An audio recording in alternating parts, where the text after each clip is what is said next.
Hi friends, in today's video I'm going to share my opinion on Robert Sapolsky's Determined book. Before entering to the main points, I would like to express my gratitude and respect towards Robert Sapolsky. He's a well-renowned primatologist, evolutionary biologist, and a Stanford professor. I have been watching his videos and his content and been reading his books from the past 10 years.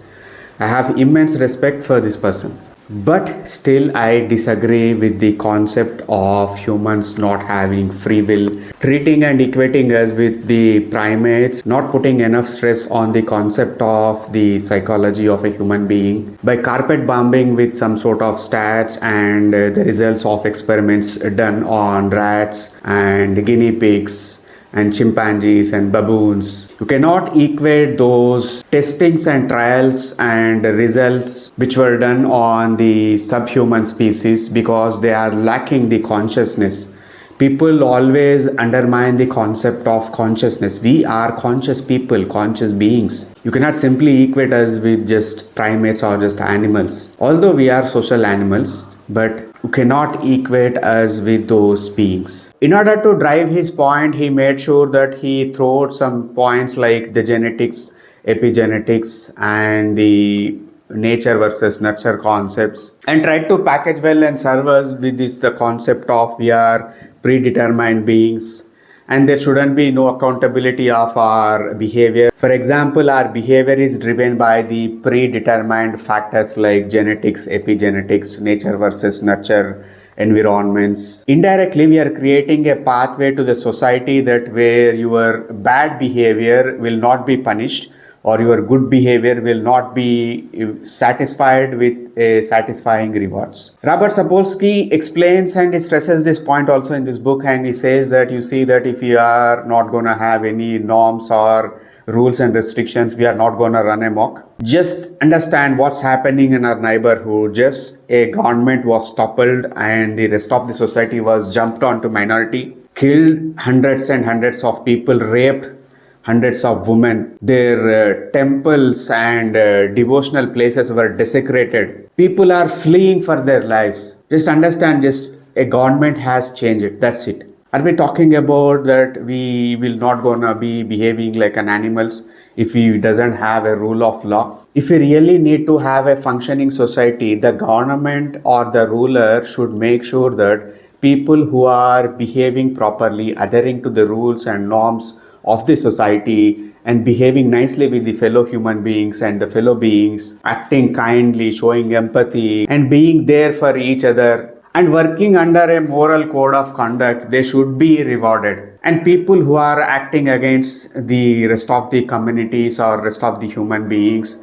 who are threatening, who are killing, who are murdering, who are trying to do some harm, obviously they should be punished. If the government is not going to exercise the thumb rule, obviously the society and the structure is going to crumble. If you really go by the concept of we doesn't have a free will, obviously the casualty would be the merit. The meritocracy would be tossed out of the window. You will not be rewarding the people who are putting much effort, who are proving their point, making change in the society, doing great contributions to the humanity. They will not be get rewarded. They will not going to receive any goods or appreciation or recognition. At the end of the day, they're going to lose their motivation to work or do good or to participate in the development of the society or in the welfare of common people or in the welfare of the common causes. At the end of the day, it's going to lead to the disorder in the society. Here comes the main reservation on this book, that you are simply negating the great concepts of psychology. The main casualty is the humanistic psychology, Carl Rogers, Abraham Maslow's concept of motivation. They are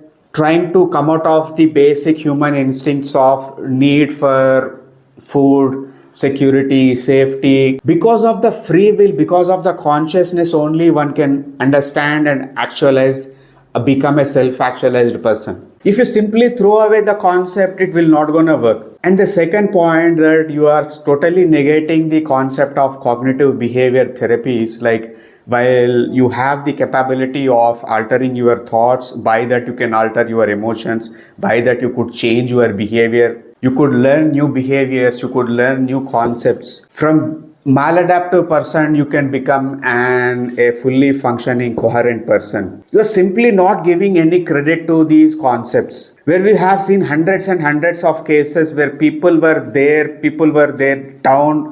They really made a point, they worked on themselves, they applied these theories in their lives and brought a great change in their lives. And you also totally negating the existential psychology concept which Viktor Frankl talked about, having a purpose in life.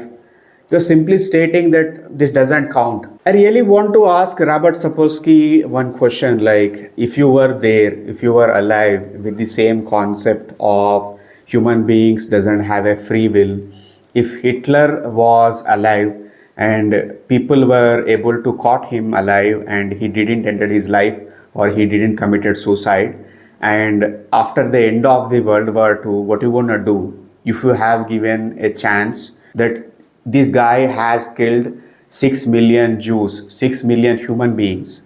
Forget about 6 or 600, 6 million human beings. The judge and jury has given you a chance to give a verdict on this. What do you want to do? Obviously, I know your answer that you might say that, okay, we need to put him in a segregation. He should be kept out of the rest of the people and we should feed them, should take care of his medical needs and XYZ. It's obvious that you are against capital punishment. There is an actual notion that people who are committing these sorts of crimes have some past history or some trauma or some sort of mental health issue or some sort of fissures in their brain. Due to some concussions or some sort of abnormalities in the brain, they might be acting out. We know that these things like abnormalities in the brain, the predisposition of like genes like warrior gene, severe mental health issues like pathological trauma, these are all real factors. But if you really want to have a functioning government, functioning society,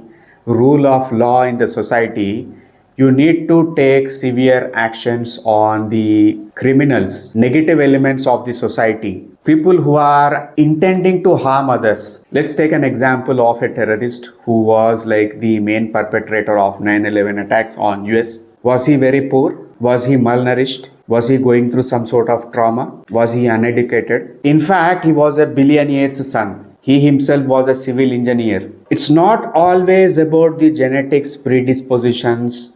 There is a concept of being brainwashed. It's not always damage to the brain or some concussion effect or some predisposition of genetics. Let's see another hypothetical situation, like we have caught a pedophile who raped thousands and thousands of children, and after that act he killed all of them, and we examined his body and his mind. We haven't found any sorts of concussions or traumatic effects or abnormalities in their brain. What do you want to advise? Let's see that based on your input that the government has decided to treat him nicely, put him in a luxurious apartment, feed him 3 times a day. There is a nurse appointed for him to take care of his health. And we have enrolled that person in some community college so that he could further do his education or he could enhance his qualifications. What would be the reaction of the common public and society? Will there be any order in the society? Does public really gonna believe on the rule of law? I know your answer. My answer will be no. At the end of the day, after going 2.5 months through your book, I have taken pretty sweet amount of time to read this book. I am not convinced that we are predetermined individuals. There is no concept of free will in our lives. I still believe we have free will in our lives.